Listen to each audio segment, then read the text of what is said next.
अस्सलाम वालेकुम एवरीवन। सो टॉपिक जो कि आज मैं आपको डिस्कस करने लगी that's very important with regards to CVS, that is Wolff Parkinson's White syndrome. बहुत सारे एमसीक्यूज आते हैं। बेसिकली ज़ाहिर है मैं आपको ये भी सिर्फ बता सकती हूँ कि ये क्या होता है, एमसीक्यू क्या होता है, पर थोड़ा सा अगर आप उसको समझ लेंगे तो आपको ईसीजी फाइंडिंग्स की सेंस समझ आएगी और आप भूलेंगे नहीं। तो जैसे आपको बताया कि दिस इज़ अ हार्ट, गंदा से थोड़ा सा बना हुआ है, और ये जगह है एसए नोड की और ये है एवी नोड। ठीक है, आपको पता है कि सारों को SA node is the impulse generator. यहाँ से इम्पल्स, इलेक्ट्रिकल इम्पल्स जनरेट होती है हार्ट की, फिर वो यहाँ पर आती है, एट्रियाज को एक्टिवेट करती है, साथ ही दूसरे एट्रिया को भी कर देती है एवी नोड से। फिर आपके पास नीचे आ जाती है His Purkinje's system and then ventricular muscles में। ठीक है, ये डायरेक्शन है normal. This is normal mechanism of electrical impulse generation and depolarisation of the heart. ये सबको पता है, SA node, AV node, His Purkinje's system and ventricular muscles.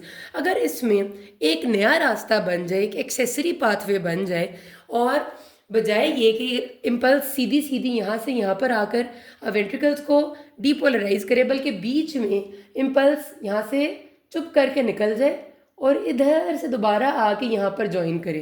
मतलब इस तरफ से लेफ्ट एट्रियम से, ये मेरा राइट एट्रियम था, ये लेफ्ट एट्रियम, ये राइट वेंट्रिकल और ये लेफ्ट वेंट्रिकल। ठीक है, अगर ये एक रास्ता नया बन जाए जो कि गलत रास्ता है, जो बीच में आ गया, तो क्या होगा, आपका जो नॉर्मल मैकेनिज्म ऑफ हार्ट का कॉन्ट्रैक्शन था वो ख़राब हो जाएगा और उसके बीच में मसाइल खड़े हो जाएंगे।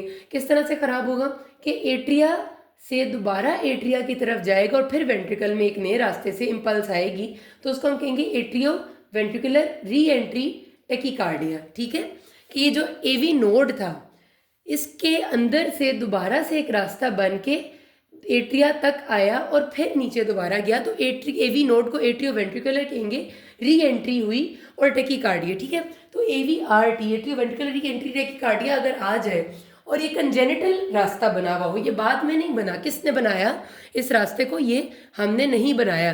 कुछ बच्चों के पैदाइश में कंजेनिटल डिफेक्ट हो कि पैदाइश के दौरान ही उनका ये एक्सेसरी पाथवे बन गया हो इस नॉर्मल पाथवे के अलावा, उस सिंड्रोम को कहते हैं Wolff Parkinson's White syndrome. So this is the congenital syndrome.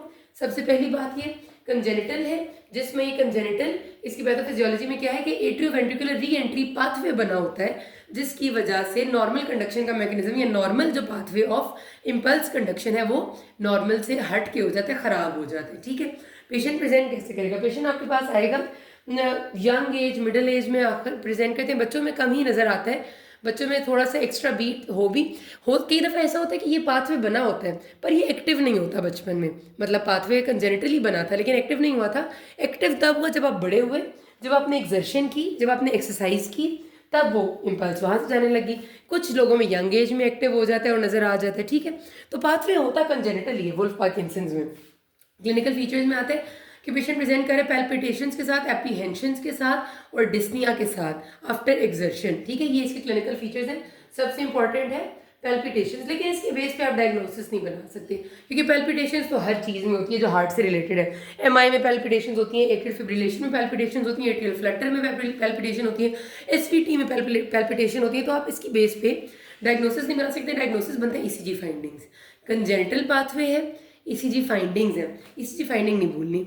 अब खुद सोचें कि पी में जो ईसीजी होती है वो पी, क्यूआरएस एंड टी। ठीक है, ये पी है, ये क्यू, ये आर, ये एस। अब होता क्या था कि पी वेव आती है एट्रियल कॉन्ट्रैक्शन में और क्यूआरएस आता है वेंट्रिकुलर कॉन्ट्रैक्शन में।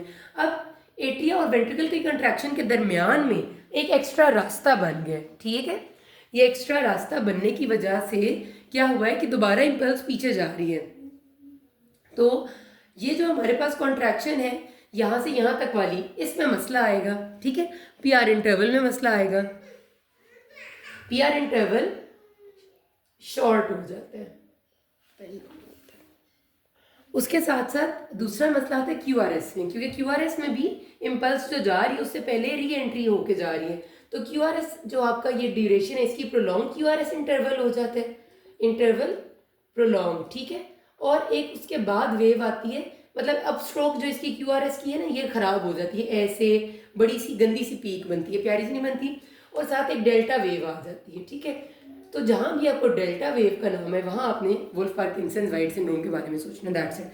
मैनेजमेंट बहुत आसान है, एक ही डेफिनेटिव मैनेजमेंट है इसकी कि radio frequency ablation of the accessory pathway, कि ये जो रास्ता बना है इसको रेडियो फ्री वेव्स के ज़रिए आप इस रास्ते को ख़त्म करें। आपके पास ये भी एमसीक्यू आता होता है कि इनमें से कौन सी ऐसी चीज़ है जिसमें पेस मेकर नहीं लगाते, तो वुल्फ पार्किंसंस है जिसमें पेस मेकर की ज़रूरत नहीं होती, क्योंकि इसमें एक्स्ट्रा पाथवे, जब आप रेडियो फ्रिक्वेंसी एब्लेशन नहीं करेंगे तब तक वो पाथवे खत्म नहीं होगा और मामला हल नहीं होगा। तो इसका एक ही मैनेजमेंट है, ठीक है। दूसरा एक बहुत इंपॉर्टेंट एमसीक्यू आता है कि इसकी एसोसिएशन किन किन डिजीज़ के साथ है। ये 5 नाम याद रखने: hypertrophic obstructive cardiomyopathy, Ebstein's anomaly. Ebstein's anomaly भी एक कार्डिक कंजेनिटल डिफेक्ट है, ठीक है। उसके अलावा माइट्रल वाल्व प्रोलैप्स, उसके अलावा थायरोटॉक्सिकोसिस, ठीक है। और आखिरी है सेकेंडम एएसडी। एएसडी भी आपको पता है कंजेनिटल एट्रियल सेप्टल डिफेक्ट होता है, जो प्राइमम और सेकेंडम दोनों होते हैं। इन 5 चीज़ों से इसकी एसोसिएशन है। ये 5 दफ़ा अलग अलग एमसीक्यू आया हुआ है कि इस डिफेक्ट का वुल्फ पार्किंसन का किसके साथ एसोसिएशन है, और ये इसकी डेफिनेटिव मैनेजमेंट है। उसके अलावा क्या दे सकते हैं, सोटालॉल, बीटा ब्लॉकर, ठीक है। लेकिन ये आप कब नहीं देंगे, ये तब नहीं देंगे जब पेशेंट को साथ एफिब हो, क्योंकि एक्सेसरी पाथवे में से फिर रास्ते में से जाना शुरू हो जाएगा।